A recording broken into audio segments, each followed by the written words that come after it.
Good morning and welcome back to the channel.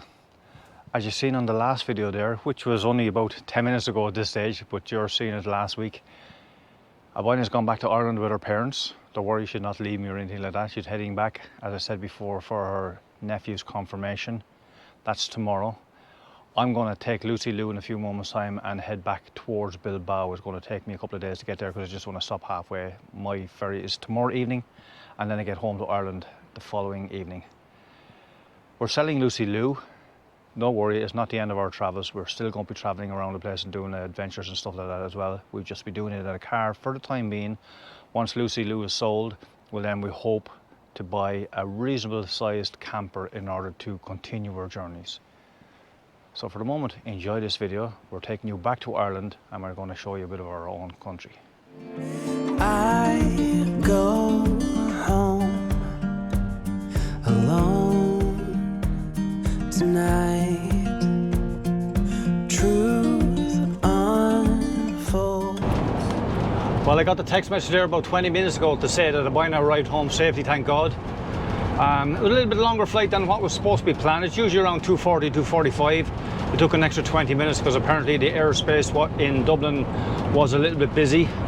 So they ended up having to circulate Dublin Airport on 2 occasions. But she landed safely, so she's on her way home there now at the moment. Me, I'm 272 kilometers into my journey and I've about another 302 kilometers to go to the opposite side of Zaragoza, where I just tend to park up for the night and then do the following, about 3 hours the following morning then to Bilbao, hopefully. But this is going to be a long, lonely road anyway, because I just got the call there just at the last exit to stay on this road for 276 kilometers. Welcome to Bilbao, guys. Just waiting on the ferry at the moment. It's only 4 o'clock in the afternoon and we're not due to start boarding until 6 o'clock thereabouts. It has been delayed by 2 hours. I don't know why, maybe rough seas or whatever the case may be. It doesn't make any difference. We're fine, we're going to be here. And we still plan to land in Ireland on Friday evening, probably around 8:30, 9 o'clock thereabouts in Rosselair. 550 kilometre drive yesterday got me from Lesenia, just slightly north of Zaragoza, and then another 330 kilometres thereabouts this morning that got me to where I am now. If you're a bit unsure of where Bilbao terminal is for the ferry, I'll put what 3 words directly underneath us here in order for you to help to understand it a little bit more. It'll get you right here if you're coming from anywhere in Spain to get to the ferry if you're a little bit daunted about that journey itself. But all I'm doing at the moment is just basically hurry up and wait until 6 o'clock, hopefully get on the ferry, maybe have 2 scoopies, and then I'll start editing all the videos that you're going to be catching up on for the next few weeks. Okay, so it's 10 to 7 and we started to move eventually. I shall see you on the ferry. This is what happens when you roll down the window to pull the mirrors in after you park on the ferry. The window doesn't roll down fully and you bat your head off it, pushing your sunglasses into your head. Seriously, what a gobshite. Anyway, I've been on this ferry before. It's the Connemara. You guys, most of you have seen this before as well. I'm not going to show you around. Maybe a small little bit, but not too much. I'm going to have a shower. Then I'm going to go down for 2 scoopies and do a bit of editing. Tonight, leave behind my safe escape, collide my walls, and all my troubles sail away tonight.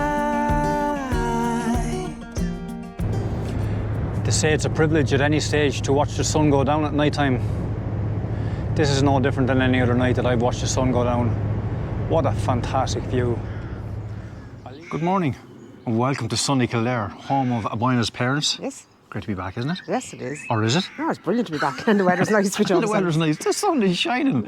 It's 11 o'clock in the morning. It's about 18 degrees. Really nice. So happy days for that, and hopefully it stays like that until Monday for Abina when she heads back to Spain, and next Thursday for me when I head back to Spain. Yeah, it's all goes. It's been a real busy week of just commuting, Crazy and week. I think the amount of kilometres we've done at this stage is crazy. I've driven 1,100 kilometres, been on a boat for another 1,100 kilometres. You've flown 1,700 kilometres. God almighty, we really added to the ozone the last couple of days, didn't we? Yeah. Anyway, I arrived here at 3:30 this morning. Abina met me with a lovely pizza and a can of Heineken. And now what are we going to do? I'm going to head into Newbridge. I'm going to pick up some items just to do a few little things with Lucy Lou. Kind of need to pretty her up again, don't we? Yeah, we're going to give her a wash and clean the insides out and maybe repaint up the wheels. Little jobs that need to be done to make her look all pretty again. Well, don't worry, we're going to show you what she looks like when it's all finished, maybe Monday or Tuesday, before we bring it up to the garage that's going to sell us first. It's kind of a little bit emotional in it as well. Having her here and knowing that this wasn't the plan, and now she's here and we know we're going to be bringing her back up. But yeah, we were only in Spain for 8 months. But we plan to be there an awful lot longer. Although we are going back, but we're just not going back in Lucy Lou. Yeah. Kind of a bittersweet thing. it is bittersweet, yeah. She stood us proud. Yeah, she's brilliant. Absolutely fantastic brilliant engineer. beast. Definitely got us around the place and definitely got us to see some gorgeous places, as you would have seen over on the channel over the last while anyway. But anyway, enjoy the rest of the vlog and enjoy lovely Ireland. So now we're going to head over towards Kildare town. We're going to meet up with my kids and we're going to have a bit of dinner with them. Looking forward to this for a while now. It's been 8 months since I've seen them. Yeah. God, I mean, you've seen them in March or something? I did. Seen them in March, yeah. And I haven't seen them in 8 months, so it could be nice. Going over to a place called the Silk and Thomas, and the chicken wings are to die for. I really, like, when I mentioned it to the kids that I was coming home, this was the first place on my interest. There's no doubt about it. But anyway, you're going to see the kids when we get over there. I'm going to introduce you to them all and let you say hello. Let's go. So as I said, welcome to the Silk and Thomas and welcome to my family. I'm going to introduce my family to you now. That's my eldest, Nicole. Next to her is Tanya.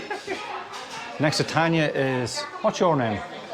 Oh yeah, his name is Kyle. And next is Aidan. And next down below at the end, that's Katie.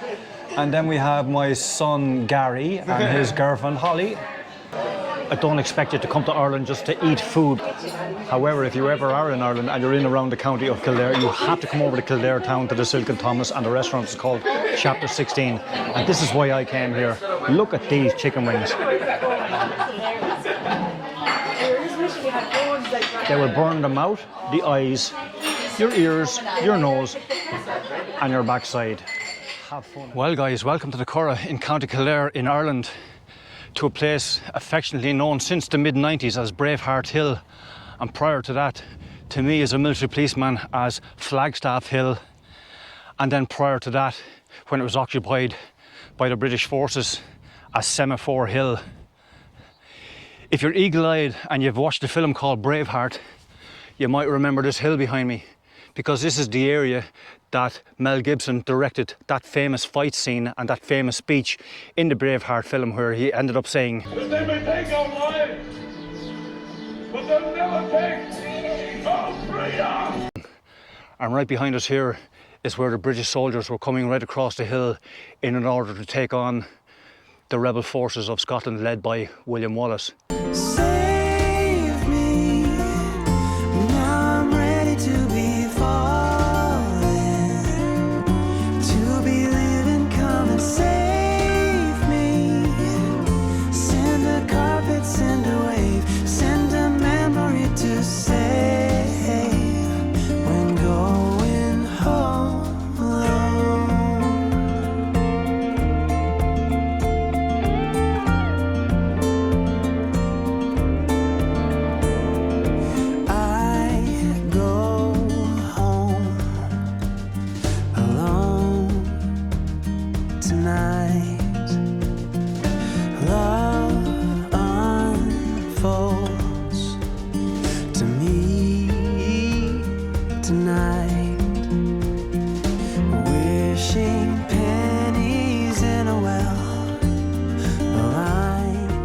So this is the final farewell to Lucy Lou. She's parked up in Maynooth Motorhomes and going to be sold on by a guy called Derek from Macaulay Carroll Car Sales. And this is what she looked like. Fitted with 520 watts of solar panels. We shortened the mattress on the top there and put some lots of wood underneath to help with ventilation. Reversing camera. USB and 12-volt socket chargers all over the place. New upholstery on the seats, new upholstery on the rear seats. Two 115 amp hour leisure batteries, compressor fridge. We've taken out the gas heater because it was a condensation trap. Rear bunk beds, rear garage, diesel heater. And that's the diesel tank there. And it also has a 2 kilowatt inverter. So please God, the next person buys it and has plenty of fun with it and plenty of memories. Coming with a 12 volt television as well. We had fantastic memories in this motorhome. Thankfully I'm heading back to buying it today over in Spain. Hopefully in about a year's time we end up buying a small little camper for ourselves just to get away for long weekends and stuff like that as well. Thanks very much for watching this video. I'm off to Spain to get a bit of sunshine. See you out and about.